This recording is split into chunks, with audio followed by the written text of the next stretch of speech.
रे नगर चावी प्रदान सोहळ्यास मोठ्या संख्येने उपस्थित राहावे, कॉम्रेड आडम मास्तर। सोलापूर कुंभारी येथील रे नगरमधील 30,000 घरांपैकी 15,000 घरे बांधून तयार आहेत। या 15,000 घरांचा चावी प्रदान सोहळा पंतप्रधान नरेंद्र मोदी यांच्या हस्ते 19 जानेवारीला संपन्न होणार आहे। या सोहळ्यात सोलापूर शहरासह जिल्ह्यातील हजारो नागरिकांनी उपस्थित राहावे, असे आवाहन माजी आमदार नरसय्या आडम यांनी केले आहे। सोलापूर नगरी ही स्वातंत्र्य संग्राम आणि क्रांतिकारी चळवळीची भूमी आहे। या मातीतल्या माणसांनी बहुआयामी कार्य करून सोलापूरच्या वैभवात भर टाकली आहे।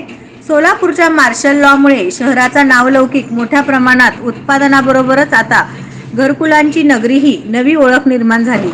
सोलापुरातील 30,000 असंघटित कामगारांच्या पंतप्रधान आवास योजना अंतर्गत शहरी भागातील नागरिकांसाठी परवडणाऱ्या दरात सहकार तत्वावर एकाच छताखाली पथदर्शी महत्त्वाकांक्षी गृहनिर्माण प्रकल्प म्हणून रे नगरची ओळख आहे। पंतप्रधान नरेंद्र मोदी यांच्या हस्ते संपन्न होणाऱ्या हा चावी प्रदान सोहळा सोलापूरच्या इतिहासात सुवर्णाक्षरांनी लिहिला जाईल। या सोहळ्याचे साक्षीदार होण्यासाठी मोठ्या संख्येने हजर राहावे, असे आवाहन रे नगरचे मुख्य प्रवर्तक कॉम्रेड नरसय्या आडम यांनी केले आहे। नवनवीन बातम्या पाहण्यासाठी SB न्यूज चॅनलला लाईक करा, शेअर करा, सबस्क्राईब करा।